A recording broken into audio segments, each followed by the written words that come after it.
Summer with Wyoming Dutch Oven Cooking. Happy St. Patty's Day. We are doing a wonderful meal today, and it is a glazed corned beef. And we're going to do it in our 10-inch Dutch oven.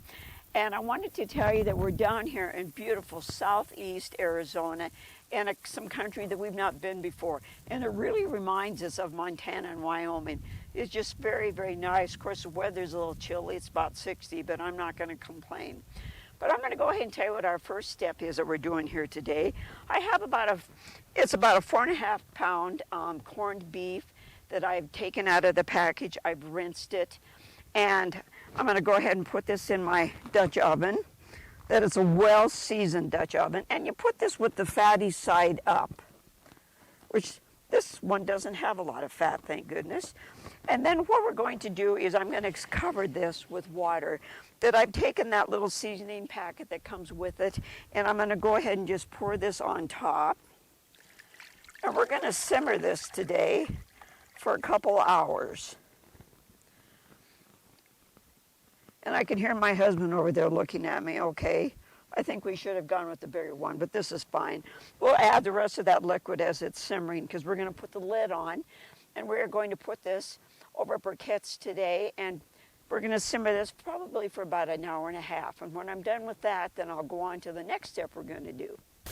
Yeah, we're going to enjoy it. You see that little loaf of Irish soda bread over there? Oh, yes. That's going right along with it tonight for dinner.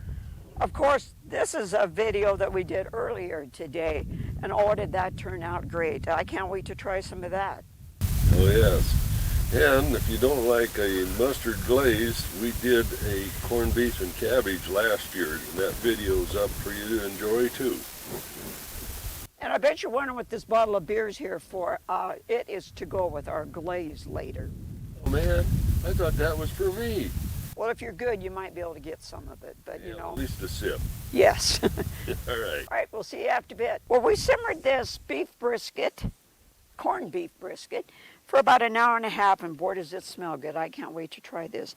So now what our next step is, we are going to take it out of this liquid, discard this liquid, we're going to throw it away, and then I'm going to put it back in, and then we're going to pour this wonderful bottle of Black Butte Porter over it.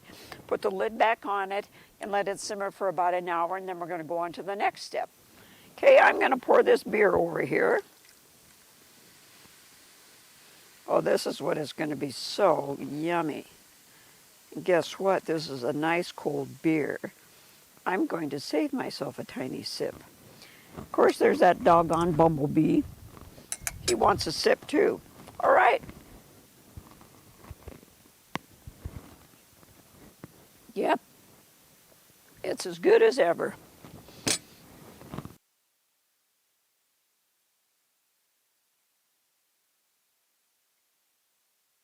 Oh, I wished you were here with us to have this with us. Oh, my goodness.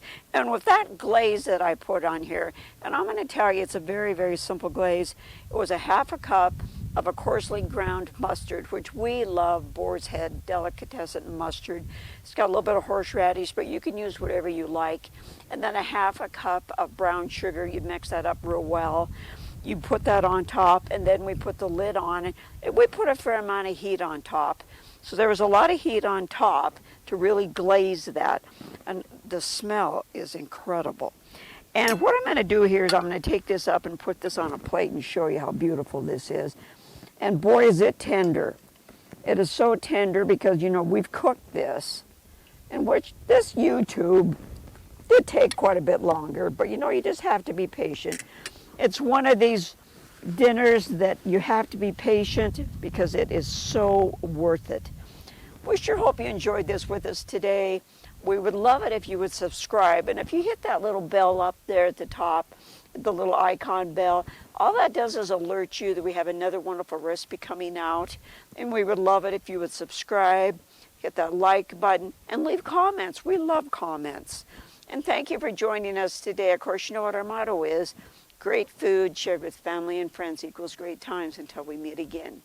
Hey, is that a leprechaun going by? Oh my goodness, no. Just a javelina or something, I guess. Yeah, we're out here on the desert, like I told you earlier, and yeah, there are javelinas around, but we have not seen one yet.